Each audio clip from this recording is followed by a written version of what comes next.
Olá, Floripa, olá, Brasil, olá, mundo, eu estou aqui, André Patunas, este é o programa Vida Inteligente, trazendo hoje um tema intrigante, digamos assim, né? Muito conversado, você certamente assiste na sua casa, nesses canais Discovery, History Channel e tantos outros, né? Hoje nós vamos falar sobre a incrível engenharia antiga. Como apareceram ou como foram construídas coisas aqui no planeta, se até hoje, 2024, do ano cristão, vamos dizer assim, né, não se consegue fazer com os recursos de engenharia de hoje, não se consegue fazer coisas similares, principalmente nas coisas de encaixar uma na outra, pedras que nós vamos ver aqui no decorrer da nossa conversa. Estou trazendo aqui meu querido amigo e irmão de longa data, mais de 3 décadas, né, Paulo Iannuzzi, que é um especialista nesses estudos, adora isso, ele faz com tesão, isso é muito bom, né? Você percebe quando a pessoa trabalha com vontade e faz o que gosta, é assim mesmo. Então vamos lá. Tudo bem com você? Olá, tudo bem? Melhor agora com vocês todos aí. Muito obrigado, Eustáquio, por mais esse gentil convite, amigo e irmão de anos, e a vocês todos que estão nos acompanhando, prestigiando e apoiando esse canal, esse trabalho. Boa noite a todos. Muito obrigado. Estava mexendo aqui antes da gente entrar no ar, e hoje tem aqui, eu vou ler. Foi encontrada cidade maia milenar, hoje, encontrada por acaso por estudante de doutorado. A cidade tem o tamanho de Edimburgo, na Escócia, e está entre os maiores sítios maias de toda a América Latina. Diz que ainda não tem fotos, mas é um negócio descomunal. Fica lá, descobriram lá no México. Então, coincidentemente, né, bem no dia que nós vamos conversar sobre isso, foi descoberto mais um, então, maravilha lá no México, né, no meio daquela selva. Imagino que tem, né? Então, vamos lá. Bom, coincidência não existe, né? A gente sabe. Não existe, a causalidade é brincadeira, eu gosto dessas coisas. Paulo, vamos lá, eu milito na ufologia, vamos começar por aí, desde 63 anos, que com 10 anos eu tive um avistamento de um disco voador em cima da minha casa, todo mundo já sabe disso, e depois disso nunca mais parei de lidar com esse fenômeno, né? Querendo descobrir sobre ele, tive diversas experiências, eu tenho uma ligação incrível, não quero viajar na maionese com isso, não importa. Mas eu tenho que muitas vezes, hoje eu estou mais pé no chão do que era no passado, faz parte do processo de crescimento de cada um, né? A gente viaja um monte, a gente às vezes viaja mais longe do que o disco voador. É mesmo. Em pensamento, né? Mas hoje eu sou um cara cético no bom sentido. Eu quero provas. O que eu acreditava, hoje eu quero prova daquilo que eu não tenho resposta, né? E isso que nós vamos conversar hoje, todas essas construções do passado, quer queira ou quer não, nós vamos ter que verificar a possibilidade, eu digo, né? Possibilidade de que sejam obras construídas por uma intervenção de construtores, pedreiros, seja lá o nome que vai chamar, de outros cantos, de outro lugar, da Lua, daí de fora, porque não é possível aqui, não tinha tecnologia, né? Tanto é que não tinha, porque esses daí foram embora ou morreram, sei lá o quê, e hoje não se repete, como eu disse na abertura do programa aqui. Então, por maior resistência que a gente tenha a essa questão, porque nós não temos prova nenhuma tátil de que eles vieram para cá, eles nos visitam regularmente, tudo isso aqui, nós não temos. Mas a gente, infelizmente, eu digo infelizmente porque ainda é um assunto polêmico, nós não temos elementos para dizer foram. Não é porque a gente não consegue ter resposta que a gente tem a certeza de que tenha sido construído por fora. Aí nós vamos estar viajando, nós não vamos estar contribuindo com nada, né? Nós vamos estar conjecturando. Mas, mesmo no meu ceticismo, eu tenho que admitir que é uma possibilidade muito forte disso ser uma realidade. Gente de outro lugar veio aqui, não sei quem é, de onde teria vindo, veio, não sei por que fez, não sei por que participou aqui e se mandou. Então vamos lá. Eu sei que você tem um ponto de vista legal sobre isso e eu gostaria de ouvi-lo e compartilhar com a gente aqui, Paulo. Com prazer, mas eu estou praticamente na mesma linha que você, né? E você me lembra uma máxima sobre isso, que a ausência de evidência não é evidência de ausência. Exato. Boa. Então, nós sabemos, não podemos afirmar, como você disse, o que é, quem fez, por que fez, como fez, qual a finalidade.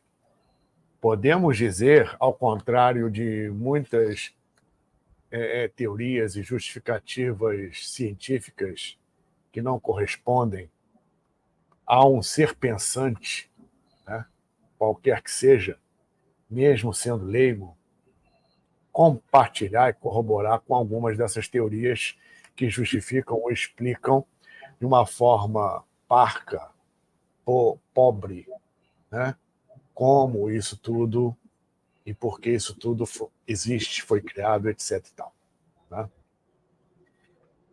Em cima disso, a conclusão que a gente chega na certeza é que sabemos o que não é, como não foi. Né? Como não foi feito, como não foi realizado, enfim. Porque, como você mesmo disse, e eu volto sempre, vez por outra, a afirmar uma frase que não é minha, para cada resposta que a gente obtém nessas questões, 10 perguntas surgem. Então, parece um poço sem fundo isso. Sim. Né? E a questão vai aumentar com respeito a descobertas, fora as descobertas que são feitas e não são divulgadas. Com certeza. Principalmente de alguns artefatos antigos. E nós já temos N artefatos, além de monumentos, sítios, etc. e tal, que já, com muita sobra, evidenciam que algo aconteceu bem diferente do que nos ensinam as escolas. Né?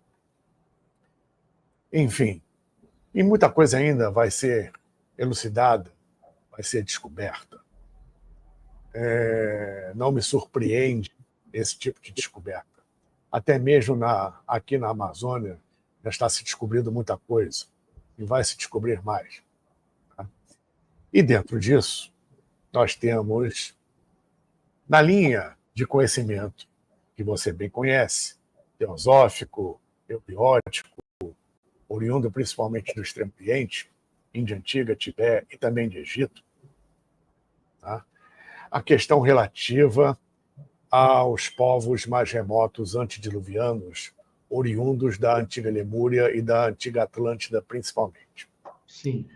Onde você, nesse tempo remoto, corrobora com o que encontramos nas escrituras sagradas com respeito aos deuses e a hierarquias de anjos, que assim foram chamadas, por não haver, obviamente, uma linguagem mais adequada a interpretar ou descrever o que estava sendo visto e vivenciado aqui no planeta, e como rezam as antigas escrituras das antigas civilizações, seus livros sagrados respectivos, os deuses conviveram entre os homens. Então, aqui, talvez seja adequado um parênteses. Existem ou existiram realmente seres virtualmente mortais, classificados como divindades, a nível dimensional? Sim, por que não? Existem divindades, deidades, que em verdade foram frutos de conglomerados mentais a partir de uma egrégora formada por ritos, por pensamentos recorrentes, por formas de pensamentos de grupos de civilizações ou grupos dentro de uma civilização específica? Sim. a gente sabe que isso ocorre, inclusive, até hoje, principalmente hoje, e a possibilidade de alguns desses deuses terem sido realmente astronautas, por que não? Por que é considerado isso tão absurdo? Existe a hierarquia angélica propriamente dita? As hierarquias, sim. Existem seres de outra natureza que foram tomados por anjos? Sim. Então, dependendo da etapa de conhecimento, de preparo e de assimilação da humanidade com respeito a determinadas informações, principalmente vivências, né, a interpretação, a descrição vai mudando. Hoje, no advento da era espacial, já um pouco diferente. Daqui a não sei quantos anos, como vai ser? Esses seres se apresentam realmente o tempo todo como realmente são, ou próximos do que são, dentro do que a gente pode assimilar, e principalmente aguenta assimilar. Então, nós temos aí, pelas sociedades secretas, especialmente com conhecimento, que ainda está longe de chegar todo, porque a humanidade caiu num grau de materialismo e imaturidade consciencial muito grande, e não tem mérito e condição para voltar a manipular esse conhecimento, mas grande parte dele, que chegou a nós, principalmente nesses tempos atuais, onde muita coisa já está exposta, né, revela justamente civilizações anteriores, como a Atlantis, que, ao longo da sua história, passou pelo seu processo evolutivo, ultrapassando em muito aspectos, inclusive tecnológicos, da nossa atual. Com certeza. O homem atual, ele se coloca numa posição de arrogância, de prepotência, em considerar que somos os únicos humanos que aqui estiveram e que a nossa tecnologia é a mais avançada e a única que existiu no planeta. E isso, cada vez mais, está longe da verdade. Vide o que você mencionou ainda há pouco na abertura, a descoberta desse sítio arqueológico enorme, e não tem uma data específica. Tá? E já existe um consenso, como eu volta e meia digo, no meio científico, até já falei isso aqui antes, em que as civilizações antigas são mais antigas do que se supunha até então. Tá? E, em verdade, é um reinício, um recomeço da humanidade, dessas civilizações antigas, egípcios, hindus, tibetanos, chineses, caldeus, depois hebreus, gregos, romanos, sumérios, essas coisas. Sumérios, antes mesmo de tudo isso, ou até grande parte contemporânea ao Antigo Egito, e aos caldeus. Enfim, embora afirmem que não, mas foi. Ou seja, isso tudo é pós-diluviano. Então, existiu todo um processo de conhecimento e tecnologia herdada por essas civilizações, de civilizações antediluvianas mais antigas. Falamos aqui nas 5 civilizações com seus respectivos monumentos orientados para o eixo norte-sul da época, né, que comprovam justamente que outras humanidades e com outra tecnologia aqui estiveram. E essas humanidades receberam, pelas próprias escrituras, né, não só um arcabouço genético, no sentido de intervenção do ser humano daqui, como principalmente em conhecimentos e tecnologia adequadas ao momento planetário, para que justamente no futuro isso pudesse ser preservado, encontrado e decifrado. Se você hoje armazena, como se faz, informação no computador, no pendrive, algum outro mecanismo, principalmente óptico, quântico, que se descubra futuramente, há algum tempo atrás em microfilme, etc., havendo uma hecatombe, ou um outro reset na humanidade, e recomeçando todo o processo, cientistas do futuro teriam condições de decifrar um microfilme? De decifrar um chip de computador, um pendrive, alguma coisa assim? Sabe-se lá? Mas na pedra você consegue. Verdade. A pedra fica. Então, Muitos questionam mais se tinham tanta tecnologia, por que fizeram em pedra? Porque a pedra permanece, pura e simples. Tá? E você tem aí todo um processo de engenharia, que não é só a construção, são os detalhes da construção, como é a construção, como foi feita a construção, o tipo de rocha, cortar, debastar a pedra em determinadas rochas, com um instrumental que a ciência oficial expõe em relação ao que os antigos faziam, é praticamente impossível, ainda mais no tempo estipulado. Então, temos, por exemplo, o templo Kailash, ou Kailasa, no norte da Índia, que, segundo os locais, foi feito em poucos dias, segundo os arqueólogos, segundo os cientistas, em poucos anos. Mas se você for fazer as contas das minúcias contínuas do templo e na dificuldade em cavar a rocha para fazer o templo, porque o templo foi feito na rocha de cima para baixo, a rocha foi devastada na forma do templo, super detalhada. Em séculos que você faz uma coisa dessa sem levando-se em conta o material que é alegado para a sua construção. Isso nós vamos mostrar tudo daqui a pouquinho, nós temos uma série de slides. E não é somente a construção em si, são os detalhes dos ornamentos das figuras simbólicas e que essas figuras portavam, interpretados como símbolos, e que podem ser artefatos científicos, né? Aparelhos, sabe-se lá como. Você que é um estudante, todo nosso telespectador já te conhece todo esse tempo, do Egito. Você é um admirador do Egito, gosta do Egito, deve ter uma ligação com o Egito, com toda certeza. O Egito me chama a atenção, acho que eu já comentei alguma vez num dos nossas conversas, é uma civilização diferente. Tem todos, teve os meus conterrâneos, os gregos, aquelas colunas, tudo bem e tal. Agora, não existe outra civilização que deixou resquícios aqui no planeta Terra que seja tão, como é que se diz, tem uma identidade tão própria como a egípcia. Não sei se você concorda ou não. Porque, Concordo. O Antigo Egito é diferente em tudo. Tudo. Não tem outra civilização no planeta similar. Você encontra alguns segmentos de similaridade entre algumas civilizações. O Egito, não. O Antigo Egito é único.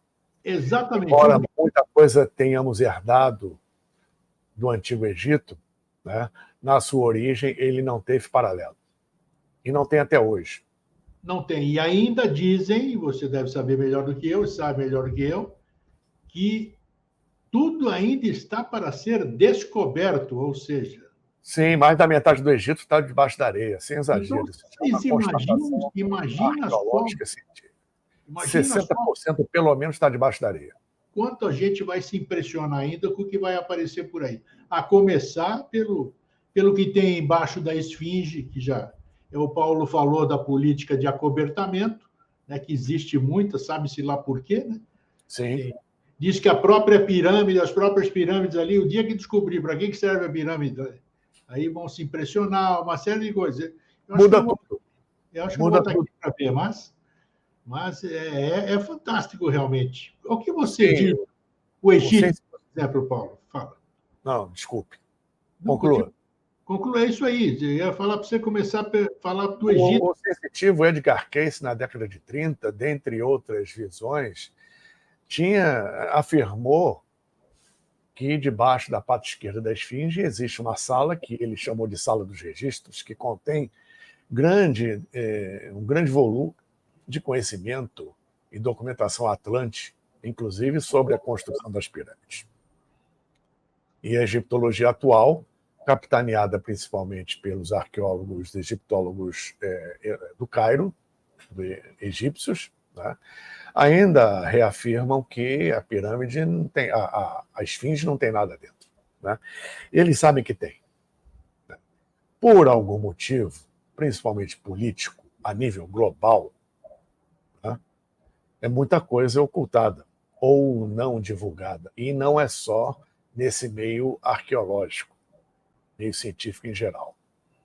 Em verdade, a ciência, com algumas exceções, tem que cumprir um agendamento político. Não tenha dúvida, No infelizmente. fundo, esse agendamento político é que determina o que pode e o que não pode. Então, muito do meio científico também fica à mercê disso. Enfim, mas lentamente as coisas estão mudando. Porque você também abrir de uma vez só algo tão contundente, impactante, que mudaria o cenário completo, mudaria não, mudará o cenário completo de entendimento do próprio ser humano, né?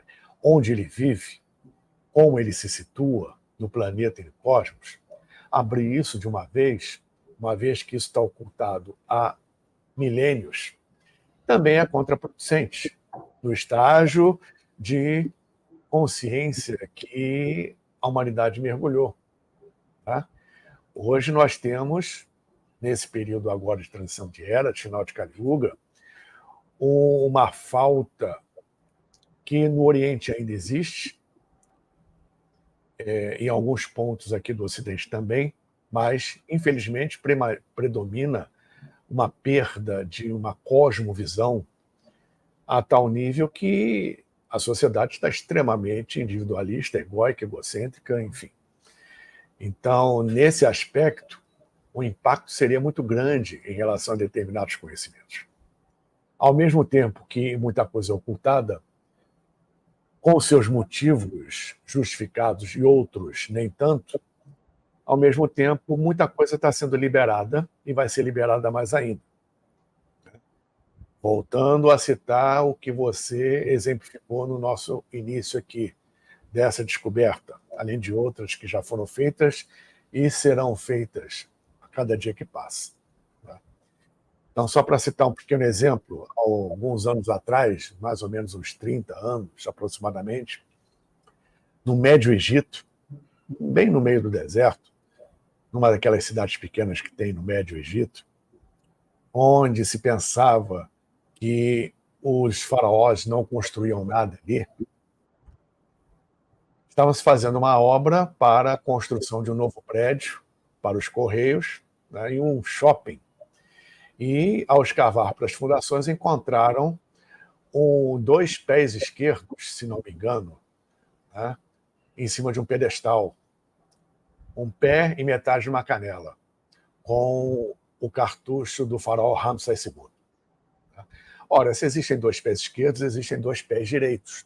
Eles procuraram, não acharam, mas continuam procurando, né? E, pela escala do tamanho do pé, chegaram ao tamanho da estátua. 2, 60 metros de altura. Putz. O Cristo Redentor aqui no Rio tem 38, contando com o pedestal. Tá? E, fora isso, descobriu-se as fundações de um grande palácio enterrado, tá? Embaixo da cidade. O governo egípcio, com bastante propriedade, cancelou todas as pesquisas, as incursões naquele sítio arqueológico. Eu, particularmente, não sei de mais nada a respeito, procurei saber, não consegui. Ficou suspenso durante bastante tempo, ou ainda está suspensa a pesquisa ali, porque o palácio é mais da metade da cidade. Ou seja, para pesquisar o palácio, você tinha que tirar a cidade do mapa. Aí,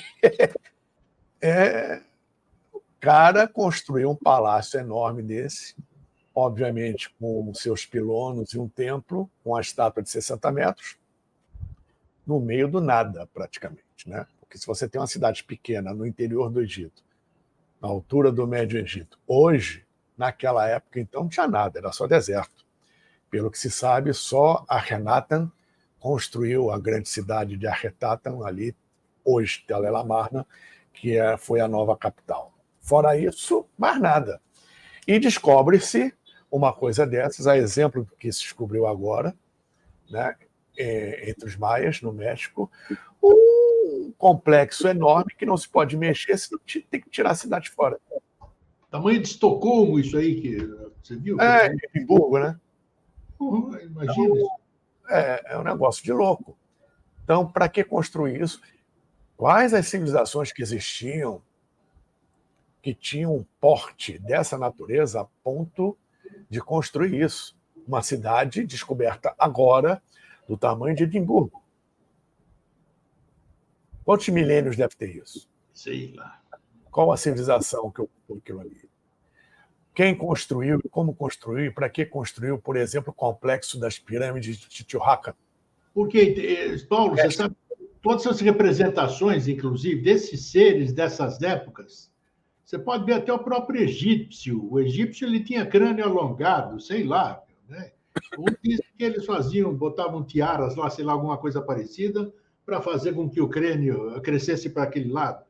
Não. É bem provável que o crânio alongado seja até similar aos crânios encontrados no Peru, que não tem a sutura sagital.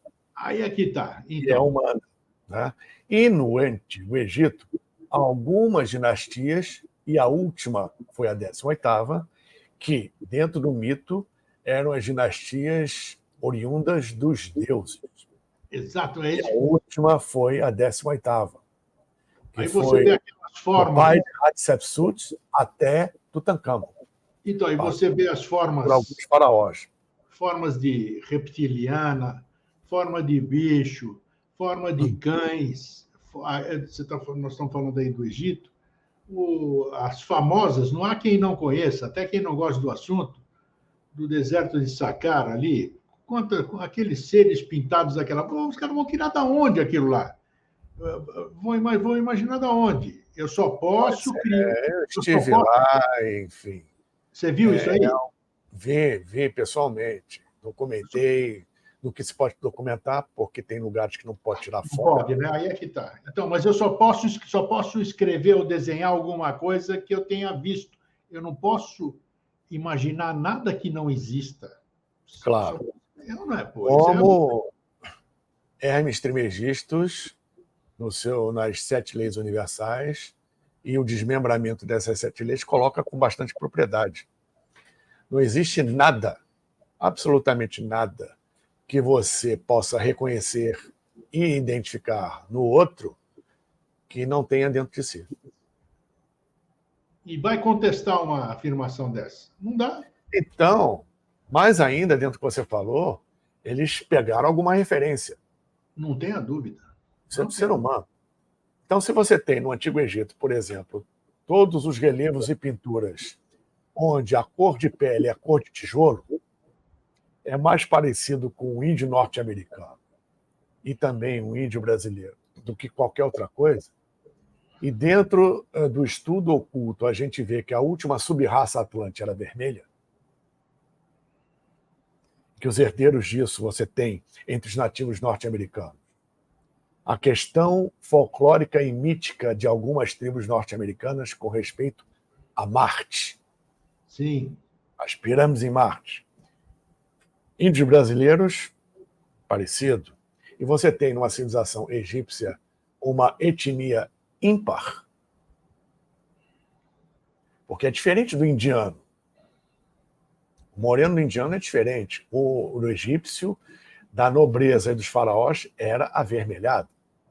Descendente da última sub-raça atlante. Aí, tá vendo? Que tinha uma genética suficientemente aberta para contato com outras inteligências, sejam elas consciências a nível dimensional do próprio planeta, sejam inteligências de fora do sistema solar em geral e de fora do nosso sistema. Tanto é que o nome da capital do Egito é Marte, né? El Cairán. É isso, exatamente. Al-Qahira, que é o nome árabe do Cairo, quer dizer rival de Marte, ou assim como Marte. Então, do nada. Da onde eles tiram isso? É aí que está. Da onde eles tiram isso? Você tem um leque enorme de explicações, mas você não pode deixar de fora pirâmide de Órion, que nós já vamos ver já, né? As pirâmides de tudo isso aqui. O que tem de material aí é quase que inesgotável. Vamos começar aqui para a gente ir conversando em cima dos slides aqui. Só um detalhe que eu abordei em alguns seminários que eu realizei. Eu não incluí aqui, porque senão ia ficar muita coisa, mas tem um detalhe muito importante dentro do que você está falando. Os egípcios estiveram na Austrália. Opa! No sudeste da Austrália, na região de Queensland, você encontra hieróglifos gravados na pedra de um faraó que esteve em expedição lá. Caramba! Pela história, pelos historiadores, naquela época era impossível você ter embarcações que pudessem cruzar o oceano.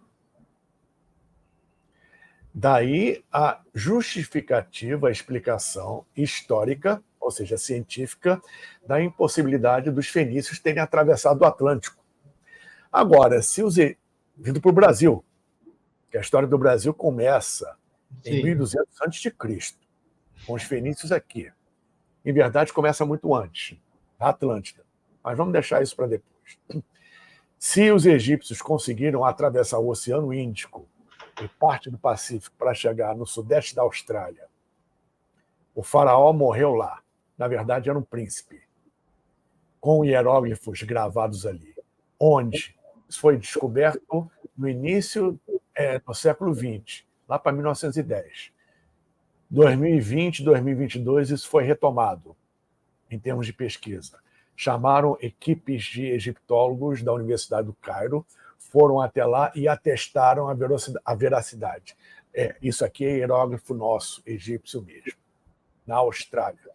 Os caras saíram do Egito para se entrevistar com quem? Com os aborígenes. Segundo eles, aprender com os aborígenes.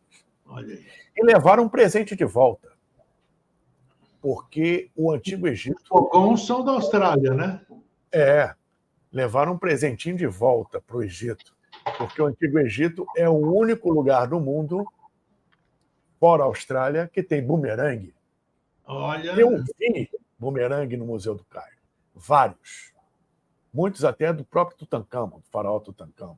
Claro que com os desenhos e ornamentos egípcios, mas a peça made in Austrália.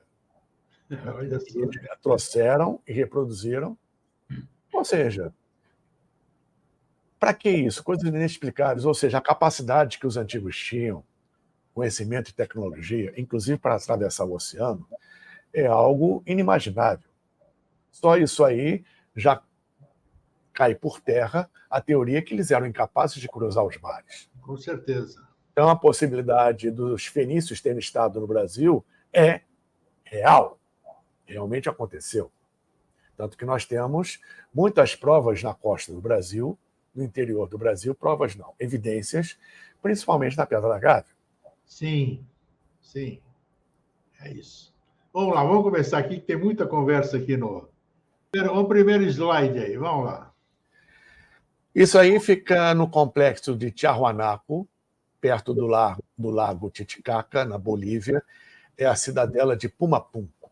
Eu já estive lá, aquilo é muito, muito Pumapunco é algo extraordinário, porque remonta a uma época anterior às pirâmides, segundo consta. É mesmo? Puxa. E é bem anterior, porque as pirâmides não têm a data, não são da data aceita pela arqueologia, estipulada, melhor dizendo, pela egiptologia, 2500 a.C., com respeito à pirâmide de Rufo, ou Kelps. As pirâmides são muito mais antigas, em realidade. E é bem provável que a cidadela de Pumapunco seja mais antiga ainda. Segundo o mito inca, os deuses vieram e da noite para o dia construíram uma cidadela muito grande, tá? Em diorita.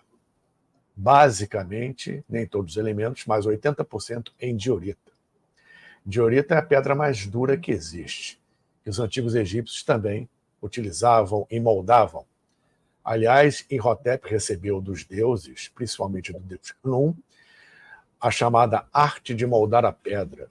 Olha moldava só. Também diorita, que é pura tecnologia. Perfeição aqui. Né? Então, os cortes são perfeitos. E o detalhe mais interessante é que, no caso de Pumapunco, a assinatura microscópica do corte não é laser, não é água, não é qualquer outra coisa. Não. É desconhecido. Tá? O nível de detalhamento, como você tem nesse slide aí, é algo impressionante para você fazer em diorita. Você tem N pedras ali nessa confecção. Parece que é tijolo, né? Parece que é barro, mas não é, não. Não, não. Aí é que está. E as condições climáticas e geográficas na época que isso foi construído eram bem diferentes do que é hoje. Como no período pré-dinástico no Egito, né? E na época Atlante, o Saara não existia, aquilo tudo era Campo Verde e floresta. As pirâmides foram construídas em Campo Verde, não no deserto. Olha. Isso aí não era deserto, não era clima seco na época, mesmo com altitudes. Isso remonta a muitos milhares de anos. Embora a arqueologia dê uma data mais aproximada, isso é mais antigo que o próprio complexo de Göbekli Tepe, na Turquia, que estima-se entre 10.000 e 14.000 anos. Olha. Isso é uma maquete da cidade de Pumapunco, como era. Né? Vocês podem observar a complexidade. Aqui fica a Porta do Sol, né, Paulo? Aqui, sim, diga. Aqui que fica a Porta do Sol, né? Porta do Sol fica em algum lugar aí. Porta do Sol eu estive lá. faz parte do complexo. Né? O Pumapunco faz parte do complexo de Tiahuanaco. O elemento mais conhecido é a Porta do Sol de Tiahuanaco. Incrível. Só ela já vale a viagem. Nossa, vale mesmo. Vale mesmo. Vamos lá. Isso é mais um artefato ali de Pumapunco, tá? Ou seja, não se sabe o porquê e muito menos como foi feito com tão perfeição esses furos, tá? Adentrando a rocha. Ou seja, hoje, com a tecnologia atual, e também no Antigo Egito tem muito disso, não tem como você fazer esses furos de uma forma rápida, né? Com a tecnologia que foi dita, empregada naquela época, apresentada pela ciência. Não tem. Hoje você só faz um furo desse numa pedra como essa, com alta tecnologia. Fora isso, é impossível. E está aí a prova milenar ou hipertransmilenar, né, de uma tecnologia que proporcionou esse tipo de artefato. Sem resposta. Está aí. Até hoje está sem resposta. Você já sabe, a gente sabe como não foi. Exatamente. Agora, como foi feito ainda, você vê isso aí está em Pumapunco, aqui na América do Sul. Um símbolo também milenar, utilizado até hoje no Oriente, principalmente na Índia, no Tibete, que foi aproveitado de uma forma diferenciada no nazismo, no Reich, que é a suástica. No caso aqui, a suástica centrífuga normal, onde ela não tem inclinação que foi dada no Reich. Isso aí é um assunto mais esotérico. Exatamente. Vale uma outra conversa aí qualquer dia, se for o caso. Mas o fato é que temos este símbolo do Extremo Oriente aqui na América do Sul, em Pumapunco. Então, mais uma grande... E, em verdade, é um símbolo relativo ao movimento dos 4 elementos, a partir dos seus respectivos estátuas. Vamos lá. Olha aí outra coisa. Aqui, também em Pumapunco, né, em diorita, você tem essa sequência perfeitamente equidistante, tá? Milimétrica, sem nenhuma defasagem de distância, N furos, como numa régua, que, se você não sabe o furo grande lá da outra pedra, muito menos esse minúsculo, onde a régua aí mostra 1 centímetro de espaço na linha reta, né? Um furo, obviamente, de um diâmetro milimétrico. E recordando que você falou que é muito mais antigo do que as pirâmides do Egito aí, né? O complexo arqueológico. Esse tipo de coisa só faz com diamante. Atualmente, você só faz com diamante. Tá aí. Eu não sei se vocês vão lembrar, quem assistiu, e você também, quando a gente falou sobre tecnologia do Antigo Egito, do Núcleo 7. Núcleo 7, um artefato altamente tecnológico encontrado no Egito que fazia furos assim, naquela época. É para rir mesmo. A incógnita é uma coisa interessante aí. Olha aí, Diamond Cut. Aqui a assinatura dos furos, dos cortes. A assinatura microscópica, como é um corte por diamante, um corte a laser e o corte antigo, que difere de tudo que a gente conhece hoje. Cadê essas ferramentas, né, rapaz? Cadê isso? Mistério. Quem fazia isso? Aí é que está. E se for os Atlantes, remanescentes de Atlântida, sei lá o quê, como é que os Atlantes também tiraram essa tecnologia? Receberam algo de fora. Não tenha dúvida, não pode. É isso aí. Só pode. Aqui também é Pumapunco. O complexo é bem grande. Tá? Muito grande, muito grande. Muito grande. O que impressiona é o tipo de pedra e o detalhamento da construção. O nível de detalhamento na pedra é uma coisa impressionante. Não tem explicação para isso. Aqui, outro exemplo, Pumapunco. Existe uma série de pedras, como em cima à direita, em forma de H. Isso. N pedras em sequência que parecem ser encaixes para uma estrutura maior. Cada pedrinha dessas pesa toneladas e toneladas. Aí é que está, isso que eu ia falar há pouco. A exemplo das pedras, nós vamos chegar lá, as pedras das pirâmides, são coisas. Existe muita conjectura. Olha, eles puxavam em cima de pau de árvore ali, rolavam por cima e depois puxavam com cordas, eles tinham as alavancas. Pô, é difícil de acreditar nisso aí, né, Paulo? Por mais que a gente... Difícil de acreditar nesse tipo de teoria, ainda mais afirmando-se que isso foi feito em 20 anos.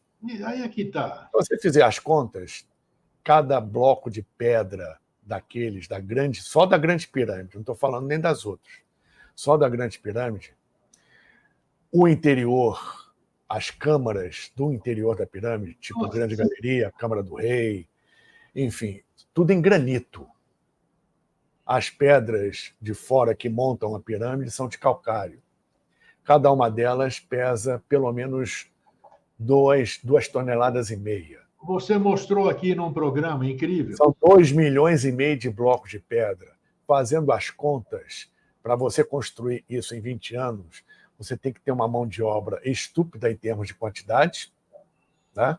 E colocando uma daquelas pedras a cada 1,2 segundos para você completar uma pirâmide em 20 anos. Não dá, né? Não dá. Aí é gozação. Olha aí, já começamos aí, ó. Aí, essa é uma foto que eu tirei da Grande Pirâmide, tá? Tirei essa foto para mostrar a proporção de tamanho. Nossa Senhora. As pessoas não estão nem encostadas ali na base, estão um pouco afastadas. E mesmo assim, o tamanho da pirâmide é algo descomunal em relação... E não dá para ter nem base do número de pedras, né? Porque aqui dentro não é oco aqui. Estipula-se em torno de 2,5 milhões de blocos. Meu Deus do céu, o que é isso? Só nessa pirâmide. Essa é a Quéops, né? Essa é a de Quéops. Tá. Ou Rufo, que é o nome egípcio do faraó que dá nome a essa pirâmide. Tá.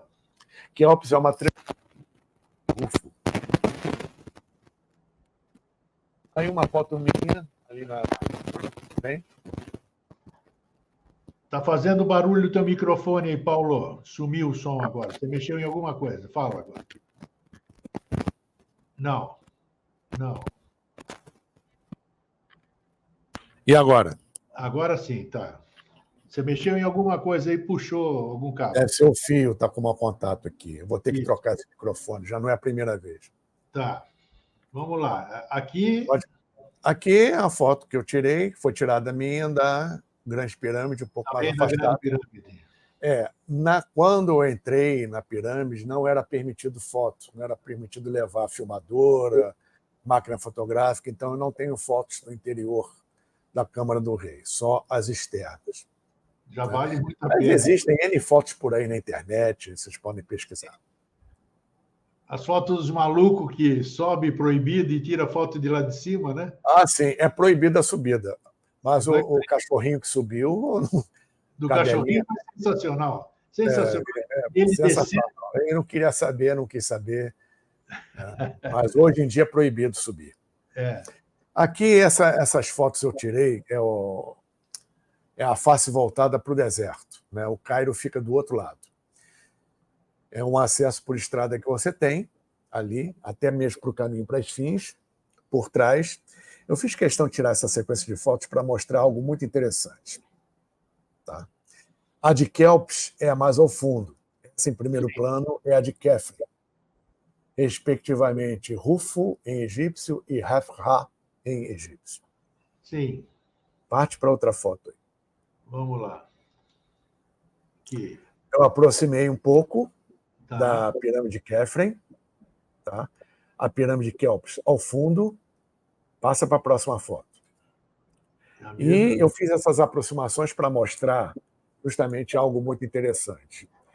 Se você notar com atenção, a aresta da Grande Pirâmide ao fundo não é paralela à aresta da pirâmide Khafre, que está em primeiro plano. Então, você não errou no ângulo da fotografia, você fez para mostrar isso mesmo. Fiz de propósito para mostrar que o ângulo do ápice das pirâmides é diferente entre si. Isso que determina o tipo de potencial vibracional e energia que ela capta e emite. É o ângulo do ápice, que é o mesmo, óbvio, por correspondência de triângulo, do ângulo interno da pirâmide. Tá? Isso vai resultar numa diferença muito sutil, mas que existe, ali na aresta da pirâmide. Ou seja, como as arestas não são paralelas, você tem uma angulação diferente entre as pirâmides, angulação do ápice. Né?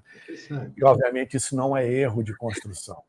Uma construção desse porte, você ter um nível de preciosismo e detalhamento desses, é, no mínimo, espantoso. Conhecimento fantástico. Conhecimento fantástico. Aqui é a Esfinge e o templo que se encontra antes da Esfinge. Eu fiz questão de tirar as fotos de dentro do templo que mostram uma coisa muito interessante. Pode passar. Isso é dentro do templo da Esfinge.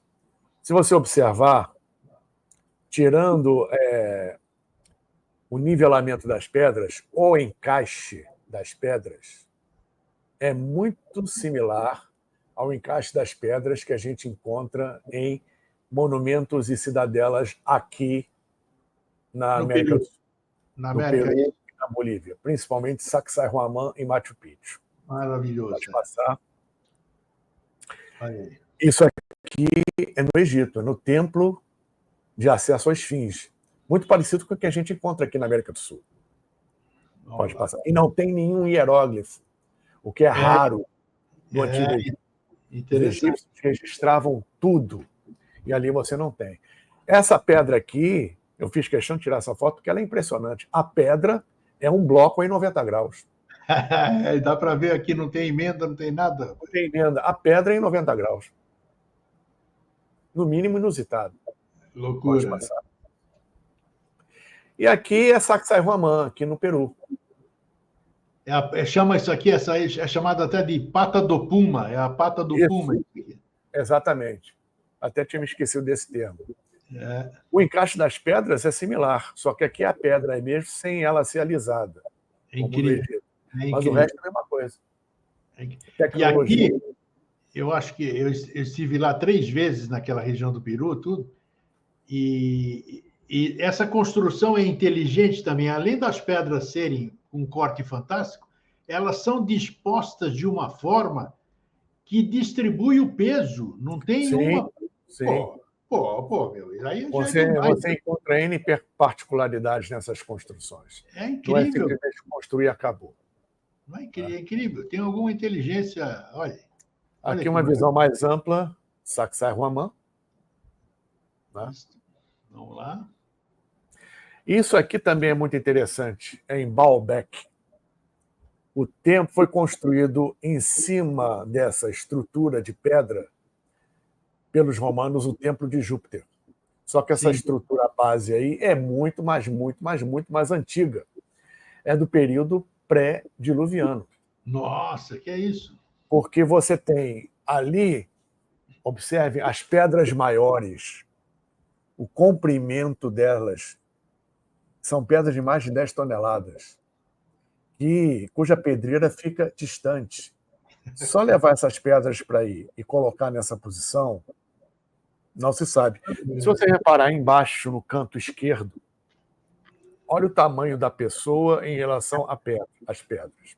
Verdade. Principalmente aquelas horizontais do terceiro nível ali. Inacreditável. Isso é em Baalbek, no Líbano. Pode passar. Ainda em Baalbek, esse é o maior obelisco que existe no mundo. Olha o tamanho da criança, senhor. É o mesmo tipo de pedra que vocês viram na imagem anterior, só que essa é maior ainda. Não se sabe como isso foi transportado, etc. Aqui foi um experimento que foi feito, tá? Eu tirei isso até de um programa do History Channel, mostrando o esforço para deslocar a pedra. Eles tentaram deslocar aquela pedra. Quantos guindastes seriam necessários? 30 guindastes. A pedra nem se mexeu. Tem que achar graça. Como eles deslocaram aquilo ali, desculpe, mas na mão não foi. Você podia ter 1 milhão de escravos, mas não foi. E, abrindo um parênteses aqui, no Antigo Egito, ao contrário do que ainda se pensa, não existiam escravos. E a população egípcia, no seu auge, era de 1.200.000 aproximadamente. Você pega 1 milhão de homens, não transporta essa pedra. Aí, ó. Você tem 30 guindastes aí. Incrível, né? Mexeu, a pedra nem mexeu. Incrível. A pedra anterior, a slide anterior. E fizeram esse teste real, né? Esse teste foi real. Aconteceu. Senão um programa como o History Channel não se atreveria a colocar isso no ar. Né? Isso aqui é muito interessante. Isso é a Grande Pirâmide vista de cima. Em verdade, ela é octogonal. E a reentrância é muito pequena, coisa de 64 centímetros. Aproximadamente um côvado. Nossa! E o mais interessante, para não dizer espetacular, não é somente a construção das pirâmides ali naquele local, Planalto de Gizé. É o nivelamento do terreno, que é uma obra tão fantástica quanto a própria construção das pirâmides. E esse nivelamento do terreno tem outra particularidade, que você só observa de cima, do alto, voando. No equinócio e no solstício, você tem um efeito sombra no Planalto, dependendo da posição do Sol, nos dias do equinócio e nos dias do solstício. No equinócio, por exemplo, você tem um efeito sombra que a Grande Pirâmide produz, que está na figura de baixo, e à direita, a partir da diagonal da pirâmide, você tem um efeito sombra que é chamado Corredor de Belém. Se você prolongar esse efeito sombra da diagonal, passa para o próximo slide. Vamos lá. Você tem, a partir da pirâmide, desse efeito sombra, nesse prolongamento, a linha que atravessa o Sinai, e lá na parte superior direita, tracejado, o ponto de travessia do povo hebreu no Rio Jordão e passa pela linha a cidade de Belém, ao sul de Jerusalém. Coisa que, obviamente, só ocorreu séculos e séculos depois da construção da pirâmide. Que é isso? Conhecimento e informação que Moisés tinha. Porque, afinal de contas, além de um indivíduo superdotado e excepcional, ele foi educado para ser faraó. Olha. Então, ele tinha conhecimento dessas coisas. Pode passar o próximo slide. Vamos lá. O prolongamento da pirâmide daí, justamente o ponto de travessia do Jordão, que em verdade aconteceu... Deixa eu mostrar aqui, olha lá. Isso. Lá em cima você tem o ponto final dessa diagonal, o ponto da travessia do Jordão, que ocorreu, em verdade, de leste para oeste. Ali a linha passa exatamente sobre o povoado de Belém, ao sul de Jerusalém, que só existiriam séculos e séculos depois da construção da pirâmide. Isso aí. Vamos lá. Outro enigma. Né? Olha que loucura isso. Isso foi uma descoberta feita por dois cientistas, Adrian Gilbert e Robert Bauval, que escreveram os chamados Mistérios de Órion, ou o Enigma de Órion. É um bom livro a partir dessa descoberta. Eles descobriram, pela precessão dos equinócios, fazendo a correspondência, que o ápice das 3 pirâmides de Gizé alinhavam perfeitamente com o cinturão de Órion, que a gente conhece aqui como Três Marias, em 10 e 500 a.C. Ora, a egiptologia oficial afirma que as pirâmides, principalmente a pirâmide de Quéops, são de 2 e 500 a.C. Você tem uma defasagem de 8.000 anos. Caramba. Então, para que esse alinhamento num lugar onde não existia nada, teoricamente? Né? E o alinhamento é perfeito, levando-se em conta a precessão de equinócios. E é perfeito mesmo, isso que eu fico impressionado. Os antigos conheciam a precessão de equinócios. Não é chute, é perfeito. Você vai medir. E esse conhecimento puramente astronômico veio como herança de antes, sabe-se lá de onde. Né? E não é só isso. Os outros monumentos do complexo de Gizé se alinham perfeitamente com as outras estrelas da constelação de Órion. E, na época, o rio Nilo espelhava a Via Láctea no céu, que no horizonte emendava no céu com o rio Nilo. É uma coisa impressionante, isso. E pelo mito egípcio, Osíris, que para eles é o pai da humanidade, né, governa a partir do Duat, o reino de Osíris, que fica em Órion. Tanto que existe um corredor da Grande Pirâmide apontado para Órion, outro para Sírius e outro para as Pleiades. Tá? E o corredor ascendente que aponta para a estrela polar da época. Vamos lá. E pela precessão de equinócio, a estrela polar muda. Atravessando o oceano, nós temos aqui a Pirâmide do Sol, a cidadela de Titiwacán, asteca, né? Que, em verdade, isso é muito anterior aos astecas. Os astecas já pegaram isso pronto. A base, a linha da base, né, da Grande Pirâmide do Sol é exatamente a mesma da Grande Pirâmide de Quéops, só que a altura é menor, porque ela é escalonada. E o complexo da cidadela asteca não, a cidadela de Titiwacán, né, pode passar o próximo. Também, a exemplo das pirâmides do Egito, se alinha com as Três Marias, tá? E o complexo todo da cidade se assemelha a um circuito integrado. É muita coincidência, não é possível. Muita coincidência. Né? É. Olha só.